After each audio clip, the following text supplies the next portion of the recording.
Corporate அக்கௌண்டிங்கோட video எனக்கு என்னமோ ஒரு சேலஞ்ச் ஆகுது. கார்ப்பரேட் அக்கௌண்டிங் இல்ல, முந்தா நேத்தி வீடியோலாம் லோட் ஆகுது. நான் பார்க்குறேண்ணே இன்னைக்கு ஒரு வாட்டி. பட் ஆனா இன்னைக்கு நான் நடத்த போற விஷயம் வந்து வீடியோ கனெக்ட் இல்ல. ஓகே, வீடியோல என்னெல்லாம் நான் சொல்லியிருந்தேன்னா டிபெஞ்சரோட அந்த இது ஹவு இட் ஒர்க்ஸ் எல்லாமே நான் ஒரு வாட்டி பார்க்குறேன்டா. ஒர்க் ஆகணும். லோட் ஆகுது, ஆனா என்னால இது பண்ண முடியல, வியூ பண்ண முடியல. Nandana, good morning Nandana. Back ஹோமாடா? Very good, super. So debentures எடுத்துட்டு இருக்கேன் நந்தனா, சரியா? கார்ப்பரேட் அக்கௌண்டிங்ல மேஜர் சம் போல இன்னும் வந்து பேசிக் சம்ல தான் இருக்கும்.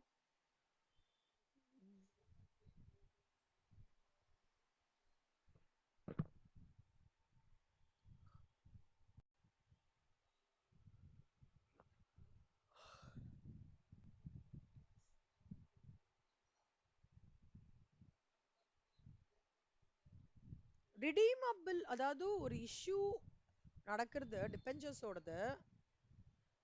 நார்மலா இஷ்யூ ஆகுறது அப்படின்னா பேங்க் டு டிபெஞ்சர்ஸ் சொல்லலாம். டிஸ்கவுண்ட்ல இது பண்றாங்கன்னா பேங்க் டிஸ்கவுண்ட் டு டிபெஞ்சர்ஸ் வரும். ப்ரீமியம்னா bank to debentures to premium. இதுதான் ஃப்ளோ. இந்த சம் தான். ஒருவேளை அதை ரிடீம் பண்றது வந்து ப்ரீமியமா பண்ணானா என்ன அர்த்தம்? there is a component of loss involved. அதனால எப்பவுமே redeemable at premiumல பாத்தீங்கன்னா loss on issue of debentures, loss on issue of debentures, loss on issue of debentures. அதுவும் டிஸ்கவுண்ட்ல நான் இஷ்யூ பண்ணி பிரீமியம்ல பண்ணாங்கன்னா loss on issue of debentures to 12% debentures to premium on redemption of debentures இப்படி வரும். ஓகேவா?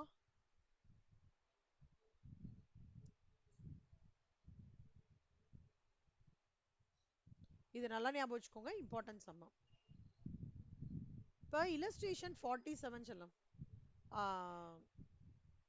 அதாவது நந்தனா, இப்போ இந்த வீடியோஸ் பார்க்காததுனால எனக்கு இந்த கிளாஸ் புரியாதா மேம் அப்படின்னா அப்படிலாம் இல்லடா. வீடியோஸ் பார்க்காததுனால இந்த கிளாஸ் கண்டிப்பா உங்களுக்கு புரியும். ஏன்னா அது ஒரு ஒரு தியரி பார்ட் தான் கவர் பண்ணினேன், சரியா? இன்னைக்கு கிளாஸ் நீங்க ஆசிஸ் அப்படியே ஃப்ரெஷ்ஷா நீங்க பார்க்குற மாதிரி பார்த்தீங்கன்னா புரிஞ்சிடும். ஓகே. ஸோ அதனால கீர்த்தனாக்கும் சரி நந்தனாக்கும் சரி ஒரு ஹெட்ஸ் அப் கொடுக்குறேன். இன்னியோட கிளாஸ் ப்ரீவியஸ் கிளாஸஸோட பெருசா கண்டினியூட்டியா அப்படின்னா கிடையாது. இன்னிலேருந்து தான் இன்னிலேருந்து நீங்க அட்டன் பண்றது வெரி குட். இதுதான் ரொம்ப இம்பார்ட்டன்ட். நான் ரெக்கார்டிங் கொஞ்சம் பார்க்குறேன்னு சொல்லுமா அண்ணா. எனக்கு ரெக்கார்டிங் ஆகிறது, ரெக்கார்டிங்கும் சேவ் பண்ண முடியுது, ஆனால் இதில் எடுத்துகிட்டு வர முடியல. சுட்டிகிட்டே இருக்கு, என்ன ப்ராப்ளம் தெரியல. நான் பார்க்குறேன், செக் பண்ணிட்டு சொல்கிறேன். இன்ஃபேக்ட் டிரைவ்லலாம் கூட போட ட்ரை பண்ண மூவ் ஆக மாட்டேங்குது. நான் பார்க்குறேன். ஸோ இல்லஸ்ட்ரேஷன் 47 மித்ரா படிங்களே செல்லம்.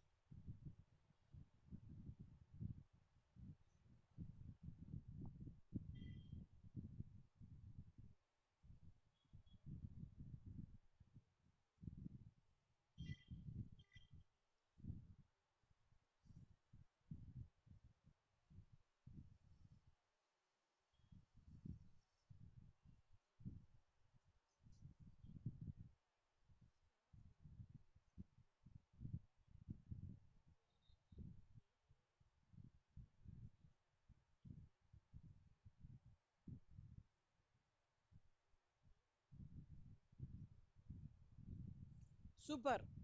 இசட் லிமிடெட் என்ன பண்றானாடா, இசட் லிமிடெட் இருக்கான்டா, சி லிமிடெட் இருக்கான். மித்ரா, இந்த சென்டென்ஸ் வச்சு உங்களுக்கு என்ன அண்டர்ஸ்டாண்ட் பண்ணிக்க முடியுது Mitra? took over the assets of what do you understand?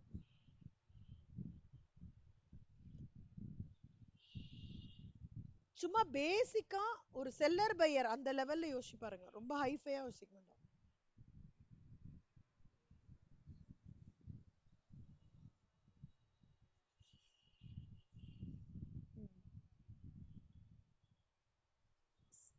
அதிகமா எடுத்த மாதிரி இருக்கு உங்களுக்கு. எது அதிகமா எடுத்த மாதிரி இருக்கு? யார் எது எது அதிகமா எடுத்திருக்கா செல்லம்?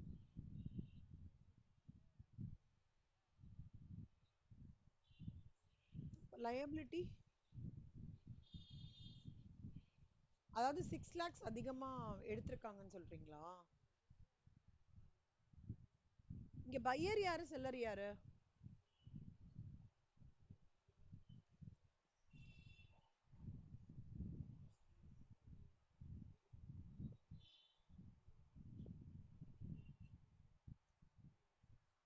ஆ சூப்பர்ரா. எப்பவே ஞாபகம் வச்சுக்கோ செல்லம். செல்லரா பையரான்னு ஃபர்ஸ்ட் பாத்துக்கணும். சரியா? இந்த மாதிரி டுக் ஓவர் த அசர்ட்ஸ் இந்த மாதிரி வேர்டு வந்ததுன்னா சம்ல ஃபர்ஸ்ட் ஸ்டெப் ஒன் என்ன? செல்லர் யாரு பையர் யாரு? செல்லர் யாரு இங்க? C limited. பையர் யாரு? Z limited. புரியுதா? இது ரெண்டு ஃபர்ஸ்ட் எழுதிக்கணும். Step one. Step number two, இவங்க அசட்டையும் எடுத்துக்கிறாங்க கடனையும் எடுத்துக்கிறாங்க இல்லையா? சொத்தையும் எடுத்துக்கிறேன் கடனையும் எடுத்துக்கிறேன்றான். சொத்து எவ்வளவு ரூபாய் எடுத்துக்கிறான்? 6 லட்சம். கடன் எவ்வளவு ரூபாய் எடுத்துக்கிறான்? அப்ப நெட் சொத்து அவங்க கிட்ட இருந்து எவ்வளவுடா வருது நமக்கு? இசட் லிமிடெட் நெட் சொத்து. ஆ வெரி குட். 5,20,000. ஆனா நல்லா பாத்துக்கோங்க செல்லம். இவன் எடுத்துக்கிறான், அவனுக்கு எவ்வளவு கொடுக்கறான் சி லிமிடெடுக்கு?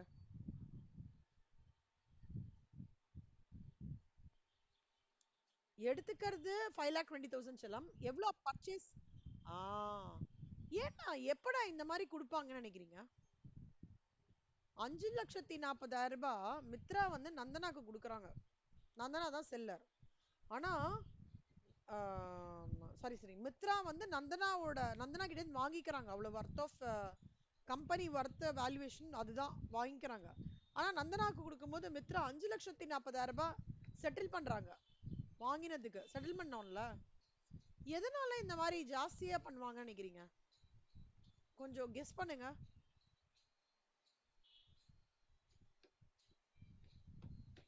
யோசிங்க யோசிங்க. சாப்பிட்டீங்களா எல்லாரும்? டிஃபன் சாப்பிட்டீங்களா? என்ன சாப்பிட்டீங்க மித்ரா? தோசை. கீர்த்தனா? தோசை. நந்தனா? என்னமா? இல்ல எனக்கு காலைல விழல. தோசை. 3 பேர் வீட்லயும் தோசை சாப்பிட்டு நல்லா தெம்பா ஒரு மாதிரி இருந்ததுன்னா ஃபேஸ் வாஷ் பண்ணிட்டு வாங்க. இப்ப ஃபுல்லா நீங்க தான் பேச போறீங்க. நான் இன்னைக்கு கம்மியா தான் பேசுவேன். சொல்லுங்க செல்லம். கீர்த்தனா சொல்லுங்க. எதனால நீங்க வாங்கறத விட நீங்க கொடுக்கறது எப்ப ஜாஸ்தியா இருக்கும்?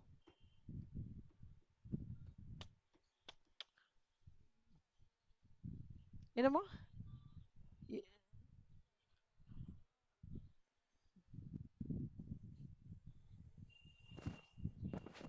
எனக்கு ரிட்டர்ன் அதிகமா அந்த கம்பெனில இருந்து வரும்னு நான் எதிர்பார்க்கும் போது செட்டில்மெண்ட் ஜாஸ்தியா பண்ணுவேன்றீங்க. அப்படி சொல்றீங்களா?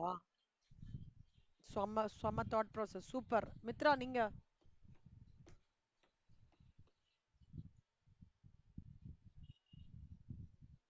ம். இல்ல செல்லம், லீஸ் இல்ல. லீஸ் இல்ல கண்ணா. வேற ஏதாவது லீஸ் சர்க்கம்ஸ்டான்சஸ் வரும். பட் இந்த கான்டெக்ட்ல லீஸ் இல்ல. ஏன்னா அந்த டிபெஞ்சர்ஸ்ல அந்த லீஸ் கான்செப்ட் எடுத்துட்டு வருதுல்ல அவங்க. டிபெஞ்சர்ஸ் இன்ட்ரெஸ்ட் கொடுக்குற மாதிரி வேற ஏதாவது தோன்றதா? நந்தனா?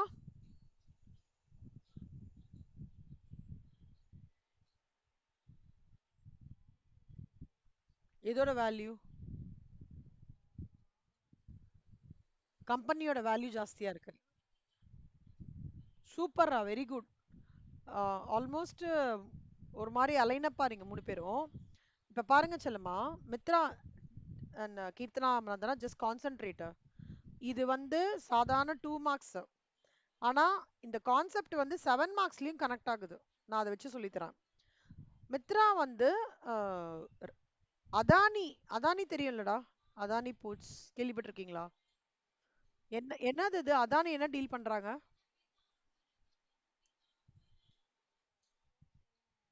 போர்ட் நிறைய இருக்கு அவங்களது. மெயினா போர்ட். அதை தவிர they are dealing with lot of energy. Adani energy இருக்கு. Adani green solar power. எல்லாமே அவங்க தேர் என்ஹான்சிங் இல்லையா? போர்ட் கோர் கோர் ஏரியா வந்து அவங்களது போர்ட். ஃபர்ஸ்ட் அதானி போர்ட் தான் சொல்லுவாங்க. அதானியோட கம்பெனியை மித்ரா வாங்குறாங்க. ஓகே. அதானியோட கம்பெனியை மித்ரா வாங்குறாங்க. அதானியோட அசர்ட்டையும் எடுத்துக்கிறாங்க, லயபிலிட்டியும் எடுத்துக்கிறாங்க. 5,20,000 இவங்க டேக் ஓவர் பண்ணும்போது அதானிக்கு 5,06,00,000 கொடுக்குறாங்க. 5,40,000 சாரி 5,20,000 வர்த் ஆஃப் கம்பெனியை எடுத்துட்டு அவங்களுக்கு 5,40,000 கொடுக்குறாங்க.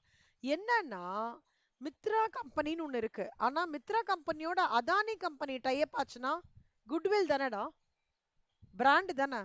நான் கிட்டத்தட்ட ஒரு கம்பெனியை வாங்கும் போது கம்பெனி வாங்குறதுன்றது மட்டும் இல்லாம அதோட பிராண்டையும் வாங்குறேன்ல, கரெக்டா? அந்த பிராண்டையும் நான் வாங்குறதுக்கு தான் இந்த எக்ஸ்ட்ரா 20,000. புரியுதா செல்லம்? அப்பனா என்ன அர்த்தம்? இசட் லிமிடெட் கம்பெனி பயங்கர ஃபேமஸான செம்ம பிராண்ட் வேல்யூவான கம்பெனியா இருக்கிற பட்சத்துல சி லிமிடெட் என்ன பண்றான், நீ கொடுப்பா 5,20,000 உன்னை நான் எடுத்துக்கிறேன், ஆனா நான் உனக்கு 5,40,000 செட் பண்ணா நான் உன்னோட பிராண்டையும் சேர்த்து எடுத்துக்கிறேன். கோத்ரெஜ் பிராண்டு. இப்ப கீர்த்தனா கோத்ரெஜை கவர் பண்ணிட்டாங்கன்னா பிராண்டுக்கும் கொடுக்கணும்ல கீர்த்தனா. அந்த பிராண்ட் வேல்யூக்கு எப்ப நம்ம எக்ஸஸா பே பண்றோமோ அதுக்கு தான் சம்ல குட்வில்ன்ற இம்பாக்ட் கொடுப்பாங்க. புரியுதா செல்லம்? இந்த concept holding subsidiary companies, amalgamation, demerger, spin off, internal reconstruction, external reconstruction, absorption, எல்லாத்துலயும் இந்த கான்செப்ட் வரும்டா. You are going to travel with it in final. But இதுல வந்து இது வந்து இப்ப வந்து ஒரு கிளான்ஸா உங்களுக்கு கொடுக்குறாங்க. They are throwing the light of this concept in this inter syllabus. கொஞ்சம் அங்கங்க ஸ்ப்ரெட் ஓவர் ஆகுறதானா இதோட டீடைல் தான் எங்க படிப்பீங்கன்னா ஃபைனல்ல படிப்பீங்க. ஸோ ஒரு கம்பெனியோட நான் டேக் ஓவர் பண்ணிக்கும் போது நான் அந்த கம்பெனியோட பிராண்ட், கம்பெனியோட ஃபேஸ் வேல்யூ, கம்பெனியோட ரெப்புடேஷன், கம்பெனியோட குட்வில்லையும் நான் வாங்கிக்கும் போது அந்த கம்பெனி சூப்பர் கம்பெனியா இருக்கும் போது நான் ஒரு எக்ஸ்ட்ரா அமௌண்ட்டை அவங்களுக்கு பே பண்ணியே ஆகணும். அந்த மாதிரி எக்ஸ்ட்ரா அமௌண்ட் பே பண்ணும்போது ஜர்னல் என்ட்ரியில் அந்த எக்ஸ்ட்ரா அமௌண்ட்டை என்ன சொல்லுவேன்? குட்வில் அக்கௌண்ட்னு சொல்லுவேன். புரியுதா செல்லம்? இந்த கான்செப்டை ரொம்ப மைண்ட்ல நல்லா வச்சுக்கணும். இங்க பாருங்க செல்லமா, seller is giving to buyer எவ்வளோ? 5,20,000. But buyer is giving to seller 5,40,000. இது ரெண்டுத்தோட டிஃபரன்ஸ் என்ன? 20,000. அதை தான் என்ன சொல்லுவாங்க? கம்பெனியோட பிராண்ட். இந்துஸ்தான் யூனிலிவரோட குரூப்போடது ஏதாவது ஒன்று வாங்குறீங்க செல்லமா, சே ஃபார் எக்ஸாம்பிள் இந்துஸ்தான் யூனிலிவரோட இது வந்து ஏதாவது ஒரு ப்ராடக்ட், டோ இந்துஸ்தான் யூனிலிவரடா, டோ டோ P and G, Procter and Gamble, Hindustan Surf இல்ல, Comfort Surf, Colgate. Very good, Colgate வாங்குறடா செல்மா. கோல்கேட் மட்டும் வரான். இந்துஸ்தான் யூனிலிவர் பிராண்ட் தானே, பிராண்டுக்கு சேர்த்து பே பண்ணும். அப்போ ஆக மொத்தம் அந்த டிரான்சாக்ஷன் பொறுத்த வரைக்கும் செல்லருக்கு என்ன லாபம் தான். அதுதான் எப்போ நம்ம பிராண்டை கரெக்டாக வச்சுட்டோமோ வச்சுக்கோங்களேன், கரெக்டாக பிராண்டை வச்சுட்டோம், ஃபேஸ் வேல்யூ கரெக்டாக வச்சுட்டோம்னா வேற வழியே இல்லை, பர்ச்சேசர் நம்மளுக்கு பிராண்டுக்காகவே பைசா பே பண்ணி ஆகணும். இப்போ ஒரு ரீசெண்டாக ஒரு டைப் வந்ததுடா, ஞாபகம் இல்லை, ரீசெண்ட் ஒரு டைப் வந்தது, பிராண்டுக்காகவே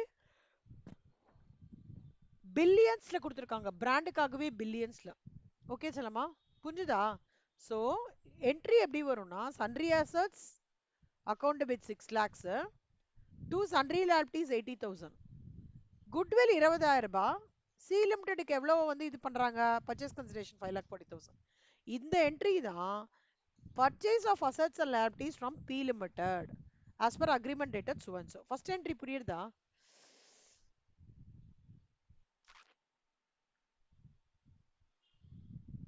டவுட் இல்லை. இப்ப பாருங்க செல்லமா, இந்த டிரான்சாக்ஷன்ஸ் எல்லாமே இந்த 5,40,000 பர்ச்சேஸ் பண்றான் இல்லையா செல்லமா, அவங்க வாங்குறான்ல, அது எப்படி வாங்குறாங்கன்னா இஷ்யூ ஆஃப் டிபெஞ்சர்ஸ் ஆகுது. ஓகேவா? இஷ்யூ ஆஃப் டிபெஞ்சர்ஸ் அட் பார். அப்ப என்ன ஆகுறது? C limited account debit to 15% debentures 5,40,000. Okay, அது ஃபர்ஸ்ட் என்ட்ரி. 20% பிரீமியம்னா என்னடா, இப்போ வந்து 5,40,000ன்றது வந்து 120% ஓடுது. ஒரு ஒரு ஷேரோட விலை 120 ரூபா. அப்போ 4500 ஷேரோட விலை எவ்வளோ? 5,40,000. புரியுதா? 5,40,000 இப்படி பார்க்கணும் சொல்லுமா. ஒரு ஷேரோட ஒரு டிபெஞ்சரோட விலை 120னா 5,40,000 ரூபாய்க்கு வரத்துக்கான டிபெஞ்சர்ஸ் எவ்வளோ? this into this divided by this. So 4,500 debentures. ஓகேவா? சூப்பர். அதே மாதிரி டிஸ்கவுண்ட்ல இஷ்யூ பண்ணிருக்கானா அதே மாதிரி சொல்லுமா. ஒரு டிபெஞ்சரோட விலை 90னா 5,40,000 worth of debentures-க்கு வந்து எவ்வளோ debentures? this into this divided by this. 6,000 is your debentures. ஓகேவா செல்லம்? அதான் இங்க சொல்றான். Issue amount by which the purchase consideration exceeds the value of net assets has been debited to goodwill account. இந்த sum புரியுதா? Go through பண்ணுங்க இந்த some. ஏதாவது டவுட்னா கேளுங்க.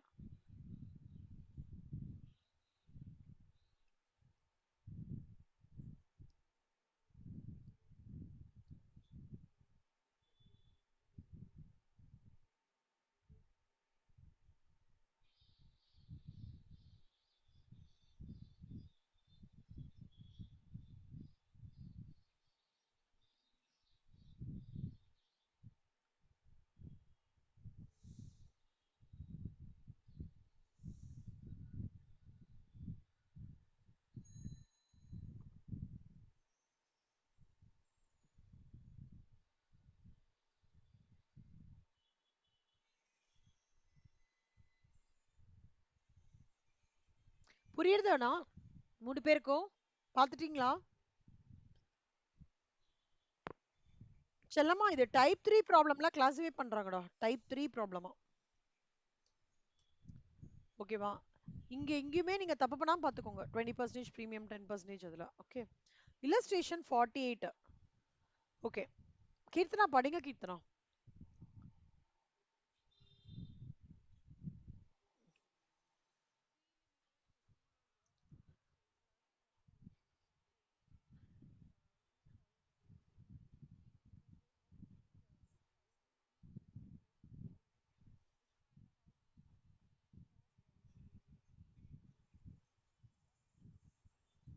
Very good. லோன் வாங்கியிருக்காங்க செல்லம்மா ஆக்சிஸ் பேங்க்லேருந்து. Issuing 12% debentures as collateral security. அதாவது 8 லட்சம் ரூபாயை வந்து என்கிட்ட 12% டிபெஞ்சர்ஸ் இருக்குன்ற செக்யூரிட்டி வச்சு வாங்கியிருக்காங்க லோனு. அவங்க என்ன கேட்குறாங்க, இந்த இஷ்யூ ஆஃப் டிபெஞ்சர்ஸை வந்து எப்படி ட்ரீட் பண்ணுவீங்க?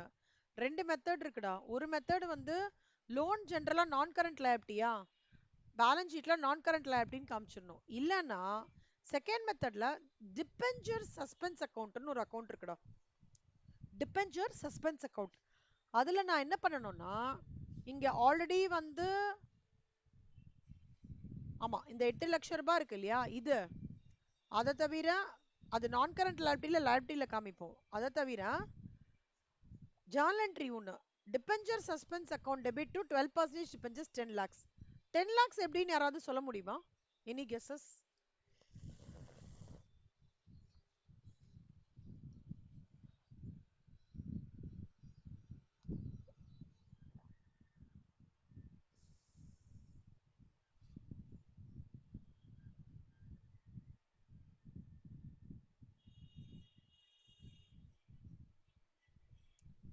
ஹலோ, இருக்கீங்களா எல்லாரும் 3 பேரும்? சொல்லுங்க. 10 lakhs கெஸ் பண்ணுங்க.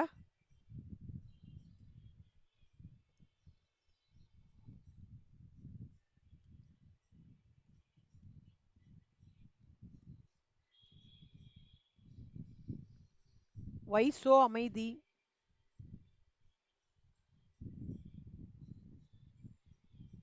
என்னடா ஆச்சு?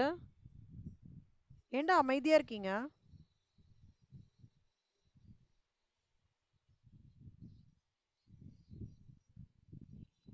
ஆ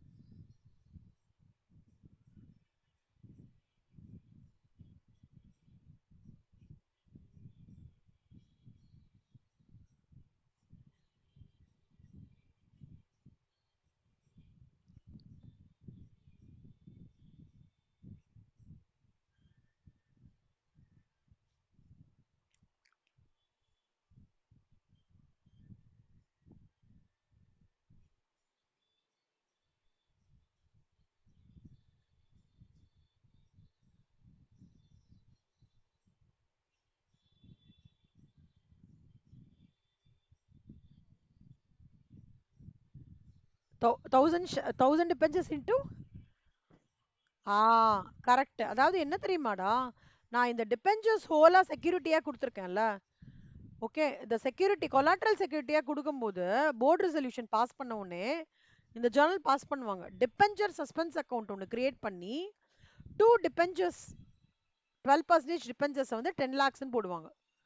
ஓகே, சி ரெண்டு மெத்தட்லயுமே இந்த இது என்னமோ சேம்டா, எதுவுமே மாறுதல்லாம் கிடையாது. செகண்ட் மெத்தட்ல இதை மட்டும் போர்டு ரெசல்யூஷன் பாஸ் பண்ணதுக்கு அப்புறம் இதை போடுவாங்க. புரியுதா செல்லம்?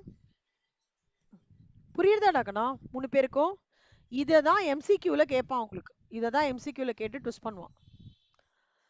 As and when board resolution is passed and when collateral security வந்து dependents எடுக்கும்போது what is the journal entry passed ன்னு கேட்பான் கீழே. debenture suspense account debit to 12% debentures. Suspense account ஏன் இது பண்றாங்க அப்படின்னு பார்த்தோம்னா, இட் இஸ் அ டெம்பரரி தானே, கொலாட்ரல் செக்யூரிட்டின்றது டெம்பரரி தான். Basically it is been convert to secure debentures and debentures வந்து இஷ்யூ ஆஃப் டிபெஞ்சர்ஸ் வந்து கிரியேட் ஆயிருக்கு, லயபிலிட்டி கிரியேட் ஆயிருக்கனால கிரியேட் பண்றோம். இது ரொம்ப ரொம்ப இம்பார்ட்டன்ட்னா பாத்துக்கோங்க. Important point. இங்க பாரு சொல்லுமா, ஒரு டிபெஞ்சர் 1000டா, 1000 டிபெஞ்சர்ஸ் எவ்வளோ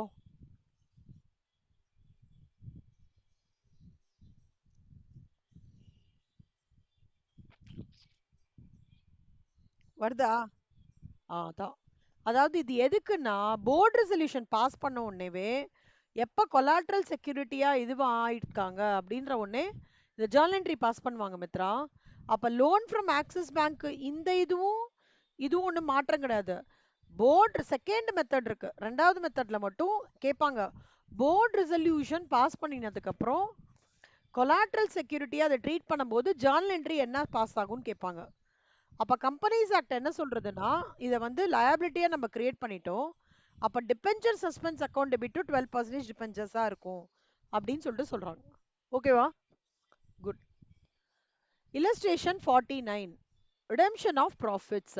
ஓகே, இது யாரு? நந்தனா படிங்க செல்லம். ஆனா நந்தனா கீர்த்தனா கேட்சப் பண்ணோம்டா குயிக்கா. ஓகே, முடிச்சிருங்க எல்லாத்தையும். ஹோம்ஒர்க்லாம் ஆன்லைன் பண்ணோம், பண்ணிட்டு எனக்கு அனுப்புறீங்க, இந்த டிலேவே கிடையாது. I want to see all the homework. இல்லாட்டி நான் எல்லா அம்மா அப்பா கிட்டயும் பேச வேண்டியதான். ஓகேவா? எனக்கு ஹோம்ஒர்க் வரலன்னு நான் சொல்லுவேன் எல்லார்கிட்டயும். ஹோம்ஒர்க் வரல, கிளாஸ்லாம் நல்லா அட்டன் பண்றாங்க, நல்லா ஆன்சர் பண்றாங்க, அவங்களுக்கு எல்லாமே புரியுது, ஆனா ஹோம்ஒர்க் மட்டும் வரல, நீங்க உங்க எண்ணில் பாருங்க, அவங்களுக்கு ஏதாவது டிஃபிகல்ட்டியா இருக்குன்னா லெட் மீ நோன்னு சொல்லிட்டு நந்தனா அம்மா கிட்ட பேசுவேன், கீர்த்தனா அம்மா கிட்ட பேசுவேன், மித்ரா அம்மா கிட்ட பேசுவேன். கண்டிப்பா ஹோம்ஒர்க் அனுப்பிச்சிட்டுருங்க. I will be expecting. Follow பண்ணணும்னு எதிர்பார்க்காதீங்க செல்லம்மா. Your life is in your hands. சரியா? என்னால் முடிஞ்ச வரைக்கும் I will provide my support. But நீங்க தான் பழத்தை உரிச்சு நீங்க தான் முழுங்கி ஆகணும். சரியா? டிலே மட்டும் பண்ணவே பண்ணாதீங்க. டிலே பண்ணக்கூடாது, அதை மட்டும் மைண்ட்ல வச்சுக்கோங்க. ஒரு ஒரு வெறித்தனமா படிக்கணும் நீங்க. Fire, you have to create a fire in your self. Don't take things for granted. Professional exams are always professional exams. Easy தான், ஆனால் கன்சிஸ்டன்சி இருக்கணும். அதனால் நல்லா எனக்கு கரெக்டாக போட்டு ஹோம்ஒர்க்கை போட்டு பிளான் பண்ணி நைட்டு படிக்கிறீங்களோ, டிலே பண்ணி தூங்குறீங்களோ, இல்லை காத்தால வழியாக இருந்தீங்க, எது இருந்தாலும் ஓகே, எனக்கு ஹோம்ஒர்க் வரணும். ஓகேவா? சூப்பர். இல்லஸ்ட்ரேஷன் 49 நந்தனா கேட்டிங்களா? கீர்த்தனா, மித்ரா? ம். என்னமோ நீங்க 3 பேர் ரொம்ப டயர்டா இருக்கிற மாதிரி எனக்கு ஒரு இன்ஸ்டிங் தோணுதுடா. அப்படிலாம் ஒன்றும் இல்லையே? ஆல் ஆர் ஃபைன் தானே? குட். இல்லஸ்ட்ரேஷன் 49 படிச்சலமா நந்தனா?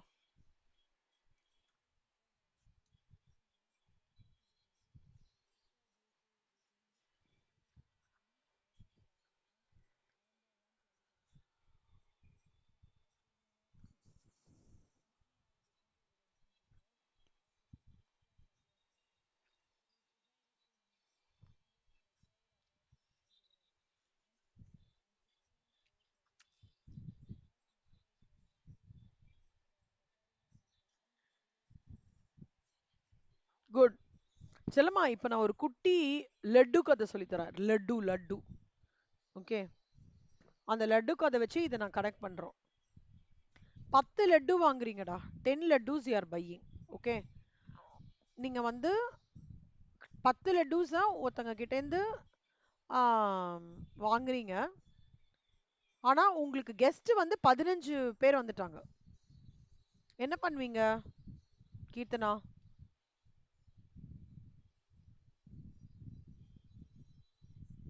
எப்படி கொடுப்பீங்க அத?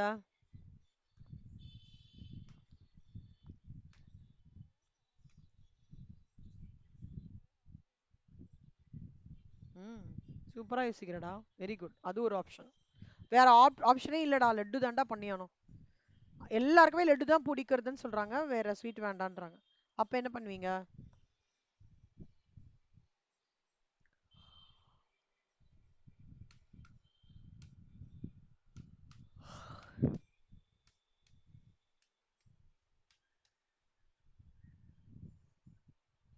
என்ன நான் ரொம்ப கஷ்டமா கேள்வி கேட்டேன்னா நான் 12 லட்டு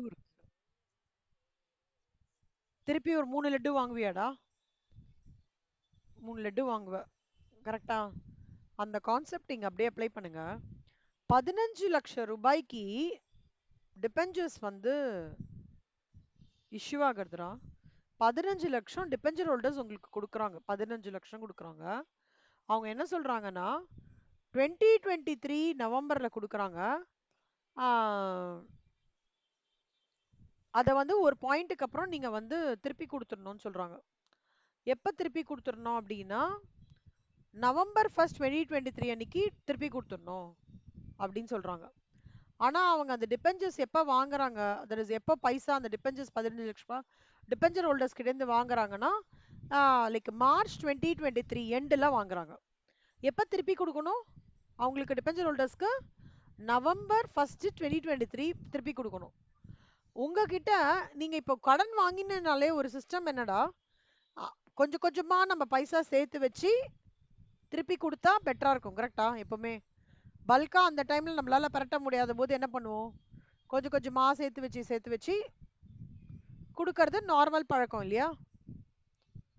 ஆ, டிபெஞ்சரை பொறுத்த வரைக்கும் திருப்பி கொடுக்கறதுக்கு ரெண்டு மெத்தட் இருக்கு செல்லம்மா. ஒரு மெத்தட் தான் நம்ம இப்ப பாக்குறோம், ரெண்டாவது மெத்தட் அடுத்த சம்மும் அது அடுத்த சம்மும் வரும். ஒரு மெத்தட் என்ன சொல்றதுன்னா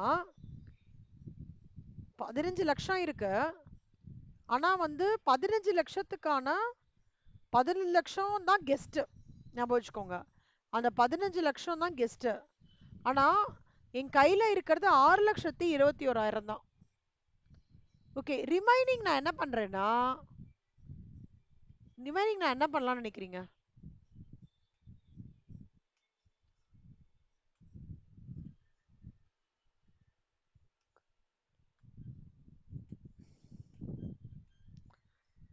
ஒண்ணு அதுக்காக திருப்பி கடன் வாங்கலாம், கரெக்டா? இல்லையா நான் இன்வெஸ்ட்மெண்ட்ல ஏதாவது போட்டு வச்சிருக்கேன்னா அதை வித்து கொடுக்கலாம், கரெக்டாடா? அப்படி பண்ணலாம். ரெண்டு ஆப்ஷன் இருக்கு. நான் என்ன பண்றேன், இந்த redemption out of profits first method என்ன சொல்றதுன்னா, நீ கடன் வாங்கிக்கோ, டிபெஞ்சர் ஹோல்டர்ஸ்ல 15 லட்சம் ரூபாய் வாங்கிக்கோ.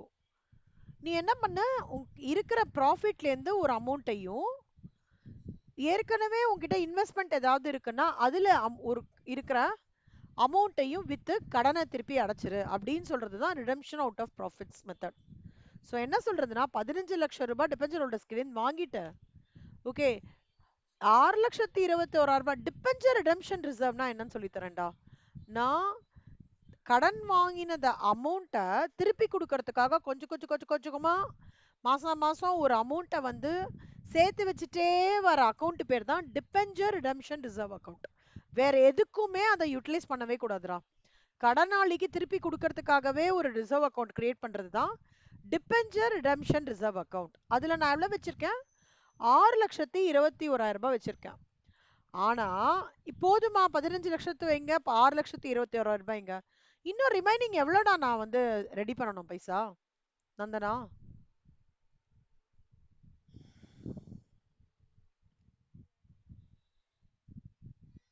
எப்படி?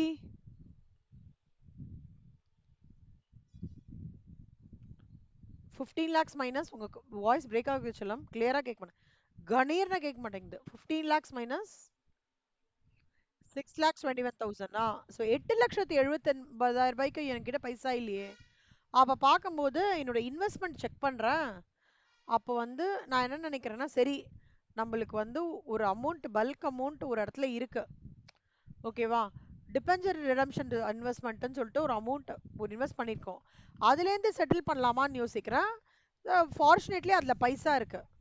அதுலேருந்து 8,79,000 ரூபாயை அதுலேருந்து எடுத்து செட்டில் பண்ணுறேன். ஓகேவா செல்மா? இதுதான் வந்து சீக்வன்ஸ். இப்போ ஸ்டெப்ஸ் எப்படி எடுத்துட்டு வந்திருக்காங்கன்னு சொல்றேன். ஃபர்ஸ்ட் என்ன பண்றான், இந்த சர்ப்ளஸ்ன்றது ஒன்றும் இல்லை, நம்ம வந்து டிபெஞ்சர் ரிடம்ஷன் ரிசர்வ் அக்கௌண்ட்ல ப்ராஃபிட் இருக்குல்ல, நம்மளுக்கு லாபத்துலேருந்து ஒரு பங்கை எடுத்து டிபெஞ்சர் ரிடம்ஷன் ரிசர்வ் அக்கௌண்ட்டுக்கு ஃபர்ஸ்ட் மூவ் பண்ணிக்கணும்டா. ஸ்டெப் 1, அதுக்கு ஒரு ரெசல்யூஷன் பாஸ் பண்ணணும். ஓகேவாடா? டிபெஞ்சரை வந்து திருப்பி கொடுக்கறதுக்கு என்னெல்லாம் ஸ்டெப்ஸ், என் கையில் இருக்கிற லாபத்தை டிபெஞ்சர் ரிடம்ஷன் ரிசர்வ் அக்கௌண்ட்டுக்கு மூவ் பண்ணிக்கணும். அதான் இந்த என்ட்ரி. அடுத்தது என்ன பண்ணணும்னா, statutory minimum investment made in debenture redemption investment. Companies act என்ன சொல்றதுன்னா, உனக்கு ப்ராஃபிட்ல கம்மியா இல்லை அப்படின்னா டிபெஞ்சர் ரிடம்ஷன் இன்வெஸ்ட்மெண்ட் அக்கௌண்ட்னு சொல்லிட்டு நீ ஒன்று கிரியேட் பண்ணிக்கணும். எப்போ கிரியேட் பண்ணிக்கணும்? திருப்பி கொடுக்கறதுக்கு முன்னாடியே கிரியேட் பண்ணிக்கணும். அதாவது இன்னைக்கு நான் கடன் வாங்கினேன்னா இன்னும் ஒரு டவுன் த லைன் ஒரு ஒரு ஒரு 1 மந்த்துக்குள்ளேயே டிபெஞ்சர் ரிடம்ஷன் இன்வெஸ்ட்மெண்ட் அக்கௌண்ட்டை கிரியேட் பண்ணி வச்சுக்கணும். இந்த சம்பளம் அவங்க என்ன சொல்றாங்கன்னா 15 lakhs சொல்றாங்கடா. ஸோ 15 lakhsல மினிமம் ஸ்டாச்சுட்டரி என்ன சொல்றதுன்னா, எவ்வளோ நீ டிபெஞ்சர்ஸ் இஷ்யூ பண்றியோ அதுல 15% வந்து மினிமமா கம்பெனிஸ் ஆக்ட் சொல்றது, you will have to create a investment account. இது தம்ப் ரூல் செல்லம். 15% on issue of debentures is your companies ஆக்டோட தம்ப் ரூல். கிரியேட் பண்ணிக்கணும். புரியுதா? செகண்ட் ஸ்டெப்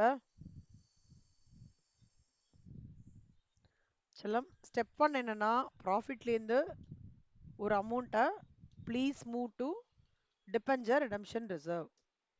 ஸ்டெப் நம்பர் 2 என்னன்னா, 15% ஆஃப் எந்த சமுக்குமே இதான் அப்ளிகபிள்ரா, on issue of debentures.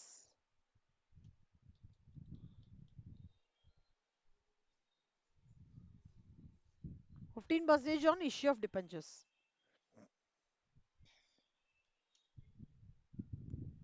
to be created as debenture redemption investment account. புரியுதாடா இது? அப்ப இங்க எவ்வளவு வருது நம்மளுக்கு? 8,79,000 ரூபாய். இங்க என்ன வருது? 2,25,000. இது கிரியேட் பண்ணிக்கணுமா? இப்ப என்ன பண்ணிக்கணும்னா, கரெக்டா அவன் எப்ப திருப்பி கொடுக்கணும்ன்றான், நவம்பர் 1 அன்னைக்கு இந்த டிபெஞ்சர் ரிடம்ஷன் இன்வெஸ்ட்மெண்ட் கிரியேட் பண்ணிருக்கோம்ல செல்லமா, அதை என்ன பண்ணிக்கணும்னா என்னோட பேங்க் அக்கவுண்ட்க்கு மூவ் பண்ணிக்கணும். எது? இந்த இன்வெஸ்ட்மெண்ட்ல போட்டு வச்சிருக்கேன்ல, கிரியேட் பண்ணிருக்கேன்ல, அதை என்ன பண்ணிக்கணும், on the day of redemption it should be moved to bank account, my bank account. இது புரிஞ்சுதாடா? இந்த சீக்வென்ஸ் ரூல்ஸ் செல்லமா, இது rules of redemption out of profits only, companies act of 2013 சொல்றது. புரியுதாடா? நாலாவது ரூல் என்ன சொல்றதுன்னா, நீ பேங்க் அக்கவுண்ட் மூவ் பண்ணிட்டியா, அப்புறம் என்ன பண்ண, திருப்பி கொடுத்துற. அதாவது ரிடம்ஷனுக்கான என்ட்ரி ஃபர்ஸ்ட் போடணும். ரிடம்ஷன் டியூக்கான என்ட்ரி. என்னெல்லாம் நம்மளுக்கு பைசா சேர்ந்துருச்சு ஆல்ரெடி, எனக்கு வந்து எனக்கு எவ்வளோ நான் திருப்பி கொடுக்கணும் உனக்கு, டு ரீபே, ரிடீம்னா ரீபேன்னு அர்த்தம்டா, 15 lakhs. அதுக்கு எப்படி அது வந்து என்ன சொல்றான் பாருடா, 5%ல திருப்பி கொடுக்கணுமா. ஸோ 15 lakhsல 5% எவ்வளோ செல்லம் மித்ரா சொல்லுங்க, டக்குன்னு போட்டு சொல்லுங்க பார்க்கலாம். Very good. அப்போனா நான் எவ்வளோ திருப்பி கொடுக்கணும், இது பிளஸ் இது திருப்பி கொடுக்கணும். கரெக்டா? திருப்பி கொடுக்குற என்ட்ரி போட்டோமா. இப்போ ஸ்டெப் நம்பர் 4 நான் எப்படி ஃபர்ஸ்ட் திருப்பி கொடுக்க போறேன்னு பிளான் பண்ணிருக்கேன். முதல்ல எப்பவுமே ஞாபகம் வச்சுக்கோங்க செல்லம், நான் திருப்பி கொடுக்குற அமௌண்ட்டுக்கு ஈக்குவேலண்டா நான் அமௌண்ட்டை ஜெனரல் ரிசர்வ் மூவ் பண்ணி வச்சிடணும். ஞாபகம் வச்சுக்கோங்க. Equivalent amount of whatever I am returning to debenture holder should be moved to equivalent amount of redemption. இதெல்லாம் ரூல்ஸ்டா. To be transferred to general reserve. எவ்வளோ?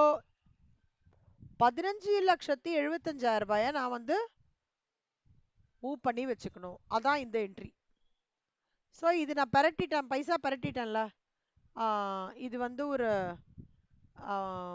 8,79,000. அப்புறம் வந்து ஆம்,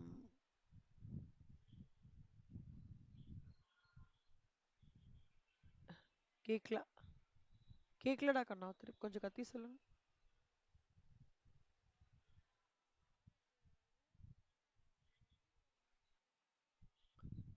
இல்ல, any redemption for out of ப்ராஃபிட்ஸ்க்கு இந்த ரூல்ஸ் அப்ளிகபிள். ப்ராஃபிட்ஸ்க்கு ஆமா, இந்த இந்த ஒரு ஃபார் ரூல் அப்ளிகபிள். ஓகேவா செல்லம்?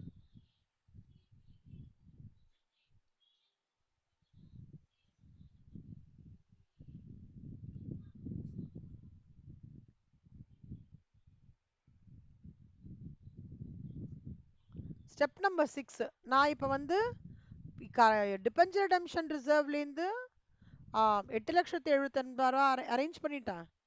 ஏற்கனவே எனக்கு வந்து டிபெஞ்சர் ரிடம்ஷன் ரிசர்வ்ல ஏற்கனவே எனக்கு வந்து 6,21,000 இருக்கு. ஓகேவா கண்ணா? 6,21,000 இருக்கு. அப்போ அது ரெண்டும் சேர்ந்ததுன்னா 15 லட்சம். இப்போ நான் வெறும்னா டிபெஞ்சர் ஹோல்டர்ஸ்க்கு பேமெண்ட் பண்ணும். 10% டிபெஞ்சர் ஹோல்டர்ஸ் பண்ணும்போது இதையும் சேர்த்துக்கணும். ரீபேமெண்ட் டு டியூ என்ட்ரி இது செல்லம்.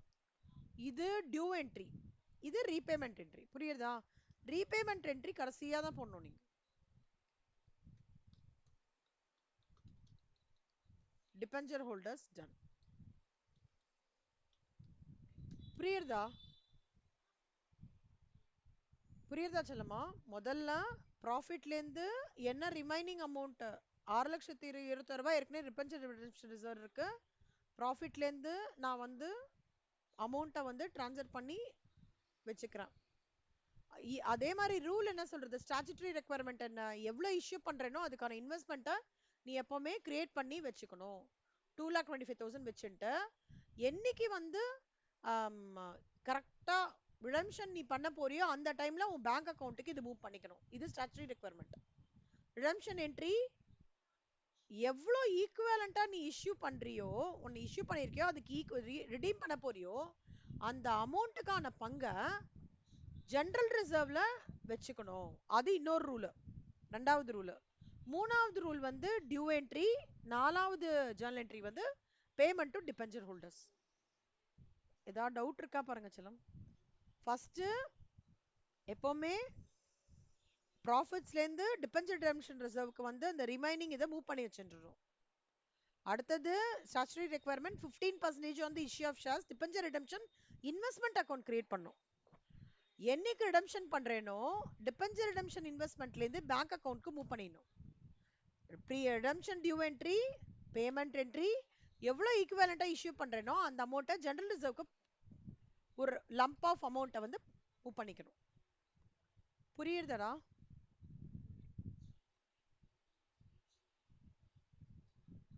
மித்ரா நந்தனா புரியுறதா?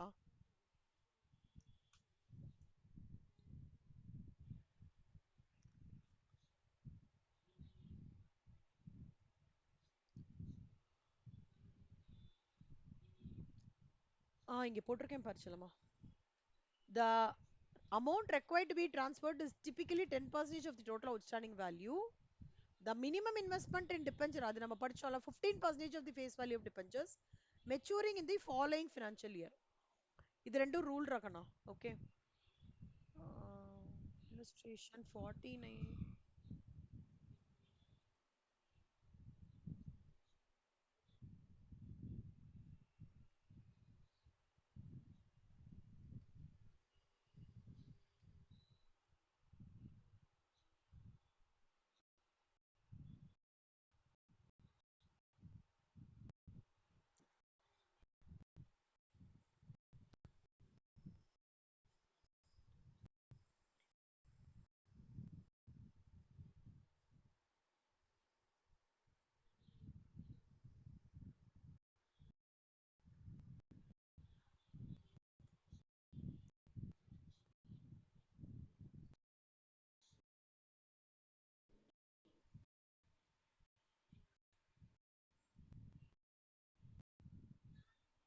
செல்லம் பேஜ் நம்பர் ஏதாவது அப்ராக்சிமேட்டா சொல்லுங்களேன் செல்லமா.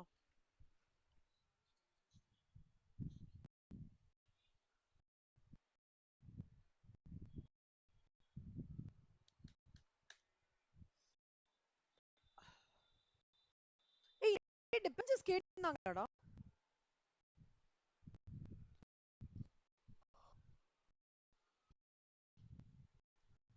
Mitra டிபென்சர்ஸ் கேட்டிருந்தாங்களா?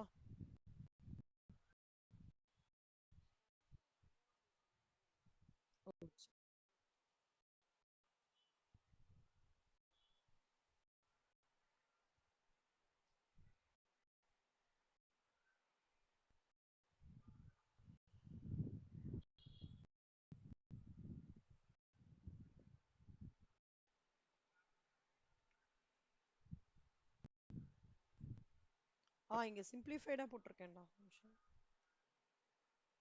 First entry 10% to be moved from P&L to debenture redemption. அதான் இந்த ரிமைனிங் அமௌண்ட். இதோட எக்ஸ்பிளேஷன் போட்டிருக்கேன் 8,75,000. அடுத்தது second entry 15% to be deposited. இது third entry encashment. Fourth entry வந்து redemption due entry. Fifth entry போயிட்டு தான் சிக்ஸ்த் என்ட்ரி வரணும் சொல்லம். Okay, amount which you are repaying back equivalent amount to be transfer to general reserve. அதுக்கப்புறம் repayment of debenture holders. Okay, illustration செல்லமா illustration 50 homework பண்றீங்களா பாருங்க. ஈஸியா இருக்கா பாருங்க. பண்ண முடியுமா பாருங்க, கோத்ரூ பண்ணுங்க. 50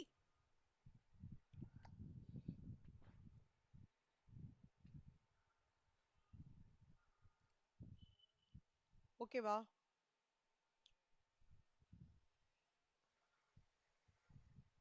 நந்தனா ட்ரை பண்றீங்களா செல்லம்? கீர்த்தனா நான் இதோட மித்ரா டிபென்ச்சர்ஸ் எப்படா ஆரம்பிச்சோம் நம்ம? போன டியூஸ்டே வாடா. டியூஸ்டே தான் ஆரம்பிச்சோம்ல. சரி நான் பார்க்குறேன்டா, அதோட வீடியோ should be fine. நான் பார்க்குறேன், ஒரு ட்ரை கொடுத்து பாருங்க. 51 sum.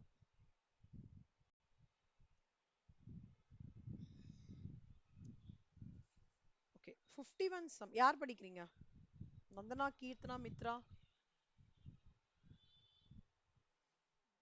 ம்.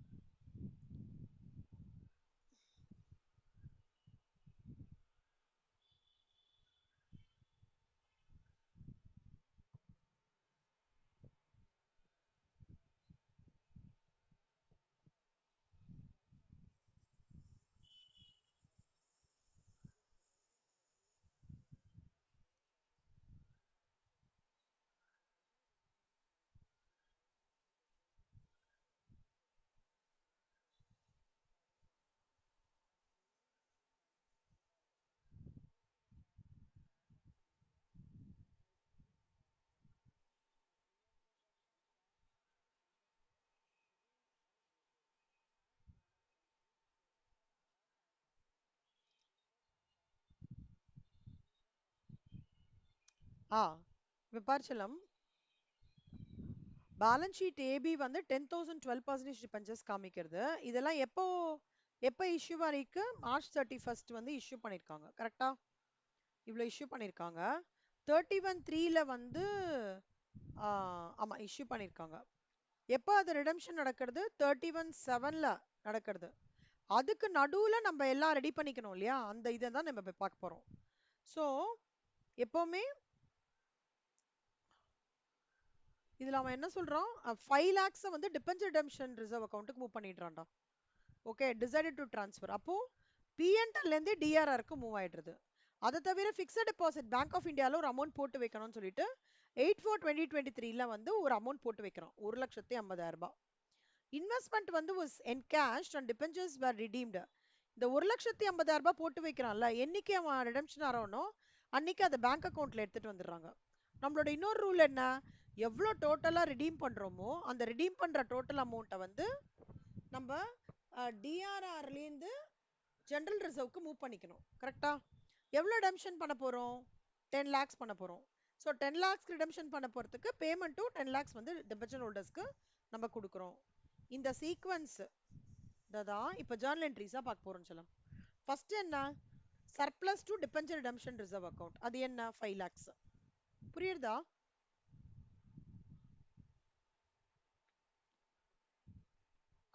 போன இது சொன்னதே தாண்டா செல்லம்மா.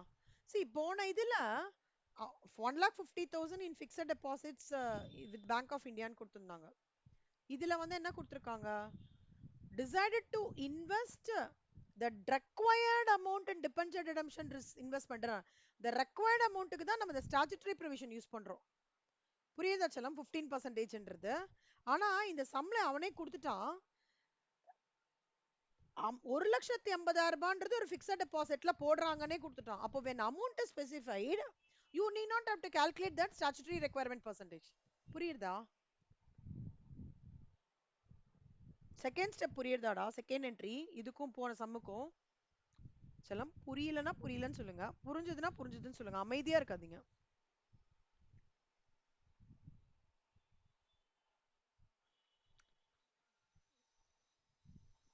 எனக்கு வந்து இமீடியட்டா ரெஸ்பான்ஸ் பண்ணுங்க, அப்பதான் எனக்கு தெரியும். நீங்க மட்டும் அமைதியா இருந்தீங்கன்னா என்னால ஒண்ணுமே பண்ண முடியாதுடா. டிபெஞ்சர் ஈஸி சாப்டர் கிடையாது, கொஞ்சம் ட்ரிக்கி சாப்டர் தான். ஓகே, சோ போன சம்ல இந்த ரெக்வயர்டு அமௌண்ட் மெயின்டைன் பண்றதுனால we are going through the statutory requirement. 15% நம்மளே கிரியேட் பண்ணி பண்றோம். இங்கதான் கொடுத்துட்டானே அவனே. இந்தியா பேங்க் ஆஃப் இந்தியால இவங்க டெபாசிட் மெயின்டைன் பண்றாங்கன்னு கொடுத்துட்டாங்க. So 1,50,000 defence redemption to bank.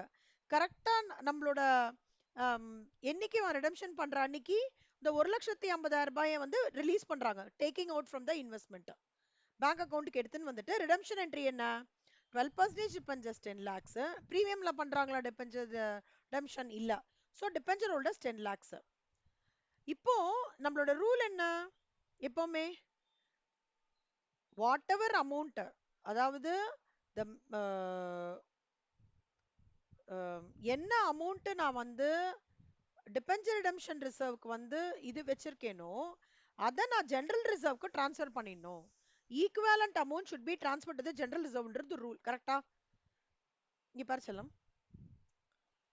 Minimum investment generally 15% depend on maturing in the following year, and these needs be done by 30th of the current year. இங்க date பாத்தீங்கன்னா செல்லம், April மாசம் 30th இந்த investment பண்ணிடணும்டா. அதான் date பாத்தீங்கன்னா April இருக்கும். ஒருவேளை உங்களுக்கு எதுவுமே டேட் கொடுக்கலன்னா நீங்க என்ன பண்ணணும்னா 30th அப்படின்னு போட்டுக்கணும். 30th இந்த 15/4 கொடுக்கணும். இல்லையா ஒண்ணுமே கொடுக்கல நீங்களே 34ன்னு போட்டுக்கலாம். அது ஒரு ரூல், ஞாபகம் வச்சுக்கோங்க.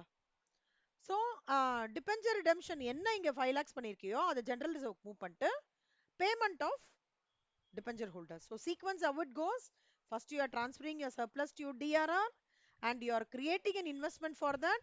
On the due date of redemption, you are taking out that investment to your respective bank account and you are passing the entry for redemption due. If it's at premium naka, accordingly on the redemption premium impact கொடுப்போம்.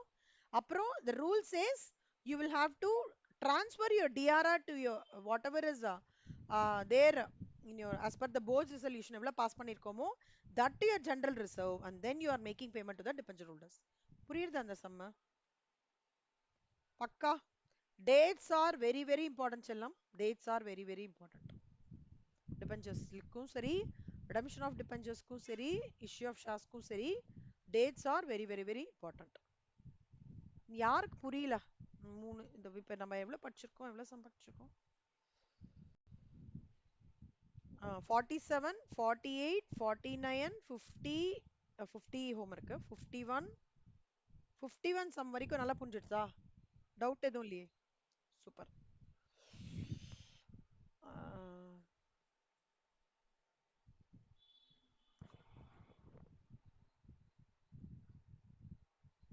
சிலம்மா நீங்க இது வரைக்கும் முடிங்க, போட்டு dump பண்ண வேணாம்.